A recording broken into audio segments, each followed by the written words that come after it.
E aí, gente, tudo bem? Meu nome é Dylan Silva, sou professor da Rede Força Máxima, trabalho na unidade da PE Circular e hoje a gente vai dar prosseguimento aqui no nosso bate-papo sobre Guerra Fria, beleza? Hoje o nosso assunto aí é a Revolução Chinesa.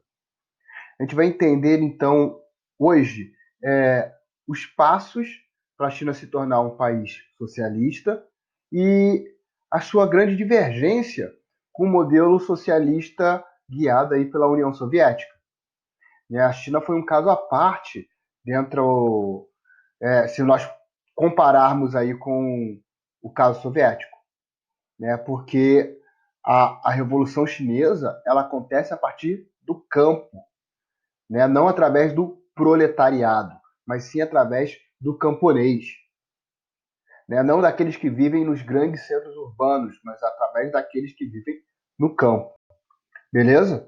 Então a gente vai vamos começar a falar sobre esse processo da China e, e a sua separação do processo ditado aí por Moscou. Tranquilo? Então vamos nessa. Guerra Fria, Revolução Chinesa. Né? É, vamos entender então aqui alguns fatores. Nacionalismo versus comunismo. Exploração imperialista no século XIX.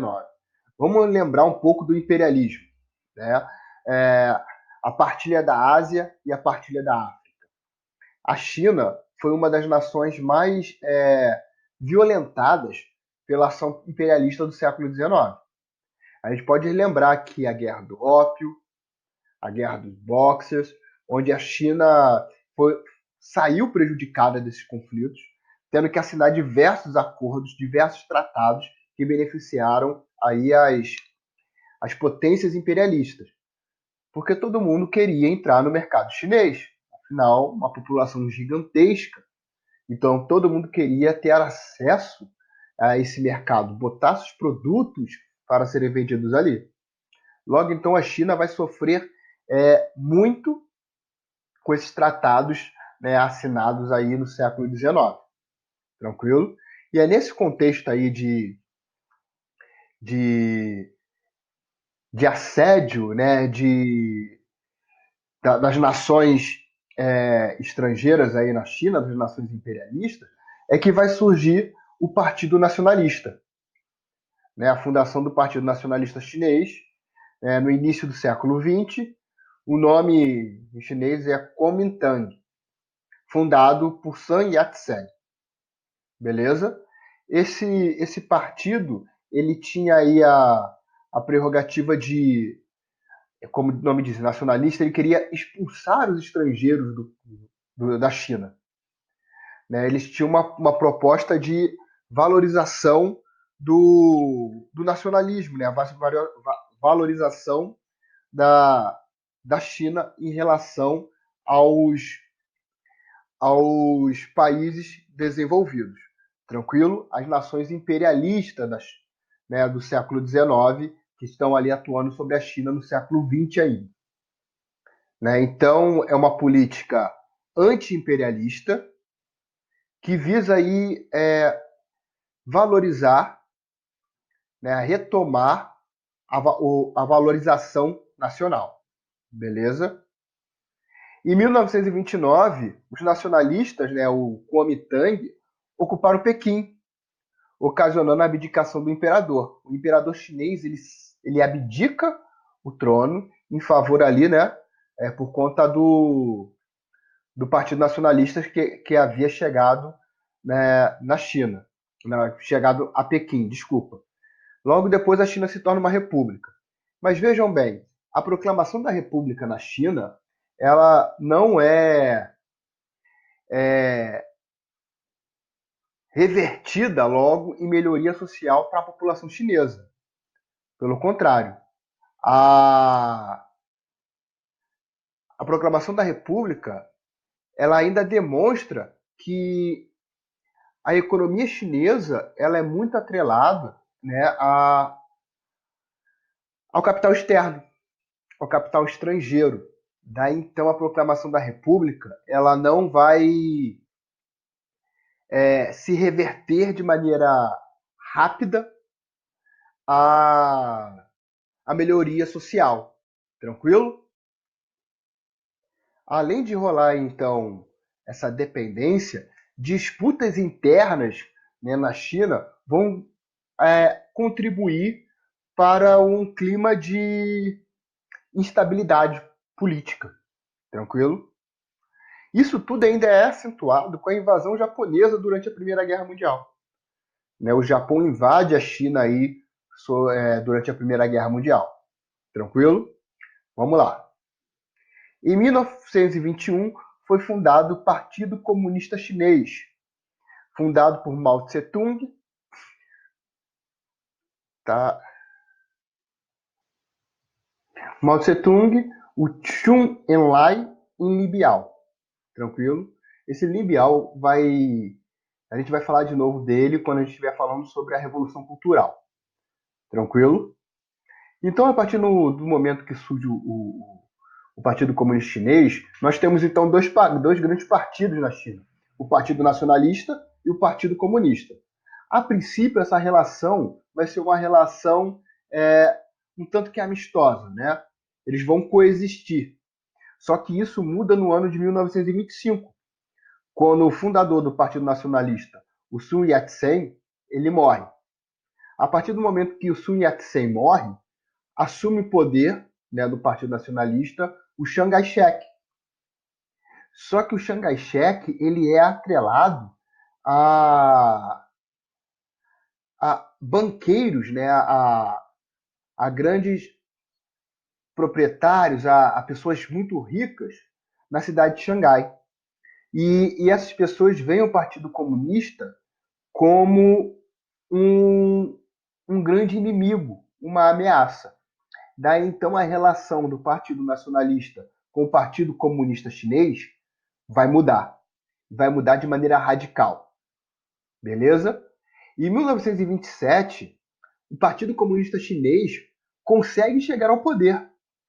Ele chega ao poder, mas deixa o poder em favor dos nacionalistas. Tranquilo?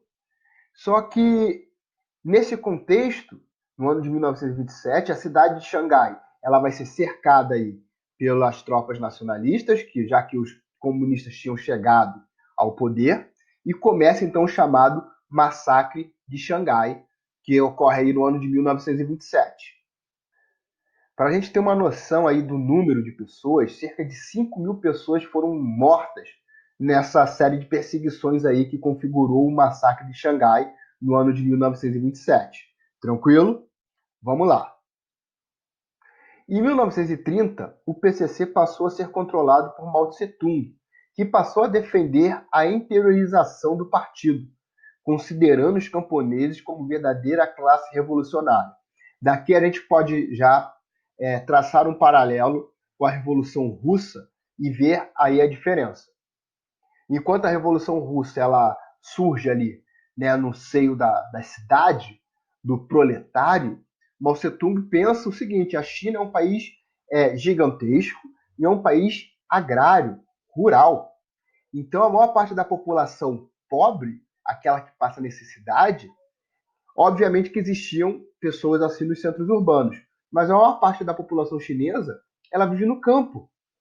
Daí Mao Tse-tung percebe a importância de ir para o interior e interiorizar a revolução. Na verdade, as ideias socialistas, disseminar o socialismo entre os camponeses.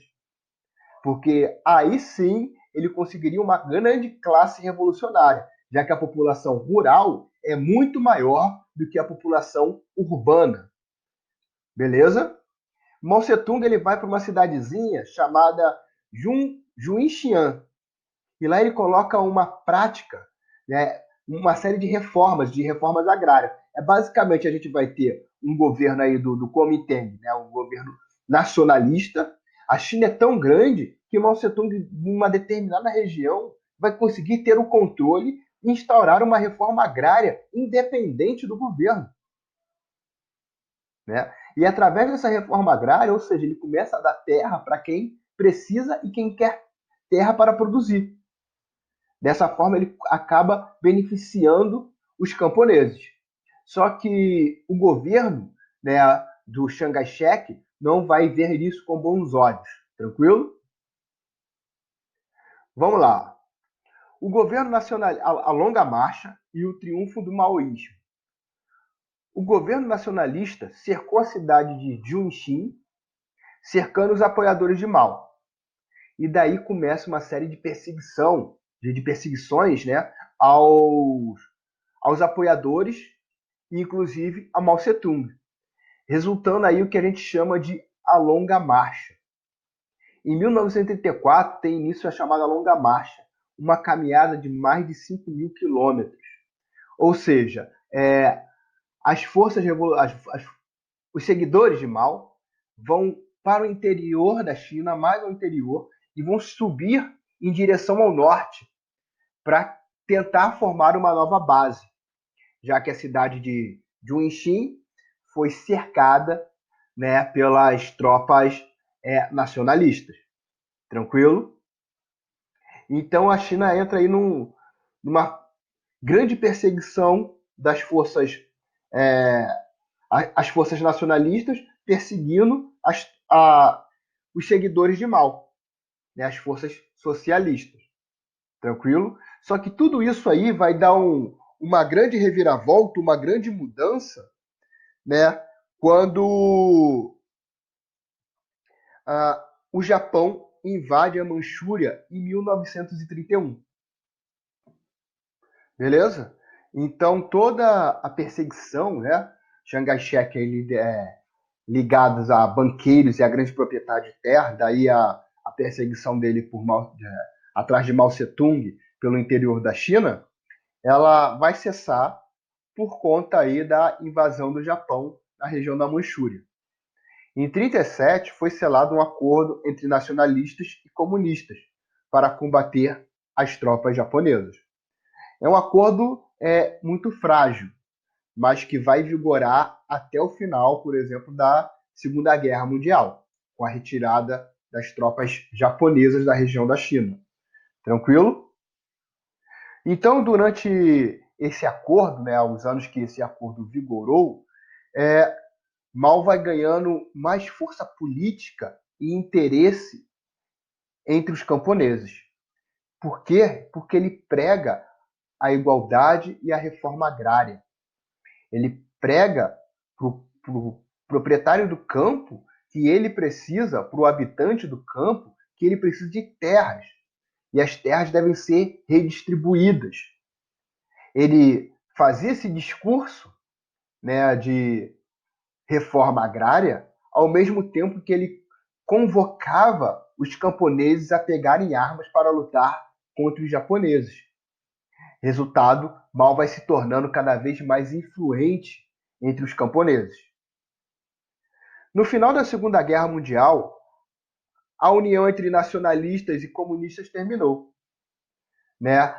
Se tinha a união ali que os socialistas, né, os comunistas ali liderados por Mao Tse-tung, falaram assim, ó, beleza, nós não vamos mais,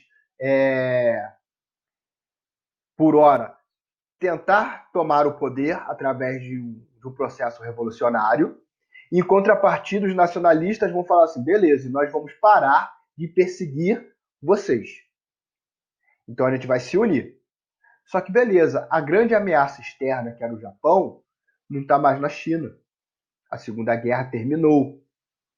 Resultado, essa aliança é desfeita. Só que as tropas lideradas por Mao estavam muito mais bem preparadas do que as tropas nacionalistas. Resultado, com muita estratégia e ataques pontuais, as tropas comunistas lideradas por Mao Tse-tung conseguem conquistar Pequim em 1949. Foi aí então a proclamação da República Popular da China. Ou seja, foi quando a China se tornou um país socialista. Beleza?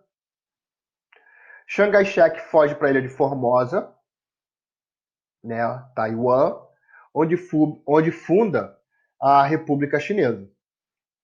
Aqui nesse mapa de baixo, a gente tem, na trilha de vermelho, as setas, nós temos então aqui a longa marcha de Mao. Pode ver que ele sai aqui de perto do litoral e vai marchando para o interior e para o norte. Nessa região vermelha aqui é onde ele funda uma nova base. Beleza? Vamos seguindo. O grande salto adiante. Né?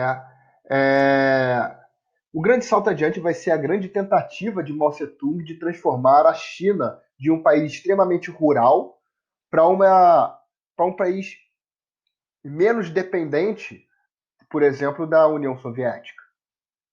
Né? Ele vai tentar industrializar a China. Tranquilo? Vamos lá. Entre o ano de 49 e 53, a China passou por uma série de reformas.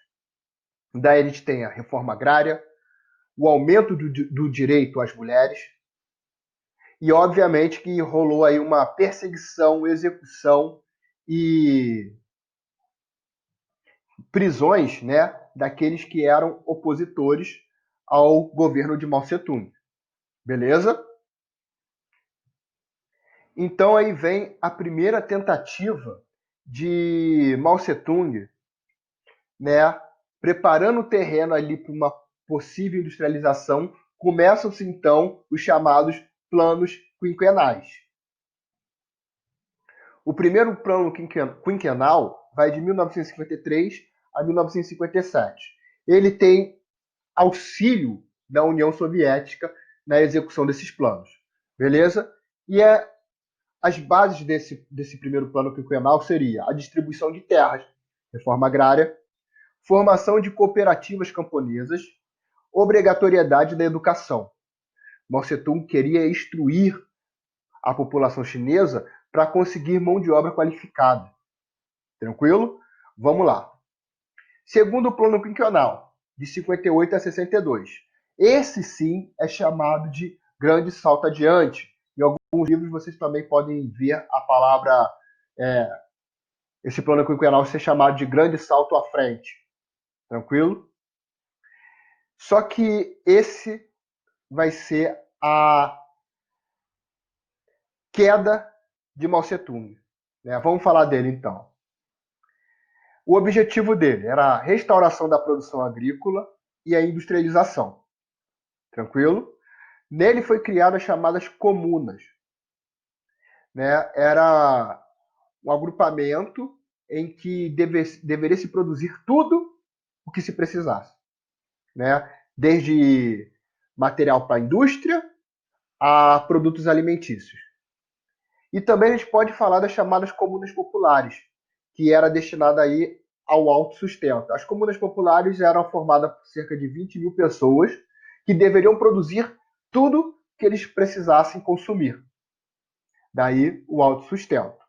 Beleza? Só que o primeiro plano quinquenal era uma base para um possível processo de industrialização chinesa, que seria consolidado aqui no segundo plano quinquenal. Só que o segundo plano quinquenal, o grande salto adiante, ele vai fracassar. Alguns fatores vão contribuir, como, por exemplo, o êxodo rural. A população vai sair do campo e migrar para a cidade. A oscilação entre secas e inundações. Né? A falta de controle que nós temos aí das relações climáticas. Tranquilo? A saída dos técnicos soviéticos da China. Caraca, mas espera aí. A União Soviética não estava apoiando a China? Sim. Só que aqui a gente está falando de uma União Soviética sem Stalin. Stalin já tinha morrido. Aí está ocorrendo na União Soviética um processo que a gente chama de desestalinização. Né? Denunciar os crimes cometidos por Stalin e enfraquecer a sua imagem diante do partido. Mao Tse-tung não aceita participar desse processo de desestalinização. Resultado, a União Soviética tira os seus técnicos que estavam ali auxiliando no processo de enriquecimento cultural mesmo, né, de preparar a mão de obra, preparar o terreno da China. Então isso vai ser um grande problema que vai ter que ser sanado aí por Mao Tse-tung. Tranquilo? E, consequentemente, tem aí a ruptura entre os dois países. Né? A China e a União Soviética rompem. E a gente consegue ver dois caminhos distintos, né, sobre o que deveria ser o socialismo. Essa ruptura é formalizada no ano de 1960. Então, esses fatores, como a saída dos técnicos da União Soviética, o êxodo rural, problemas climáticos, né, vão ser fundamentais para o fracasso do grande salto adiante aí, concebido por Mao. Beleza? Com o fracasso do grande salto, Mao deixa de ser o líder do partido, sendo redirecionado para a educação. Mao Tse-tung, então, ele deixa de ser o secretário-geral ali do Partido Comunista Chinês e passa a administrar, a cuidar da educação chinesa. No seu lugar, entra uma nova liderança, a liderança exercida aí por Deng Xiaoping, beleza?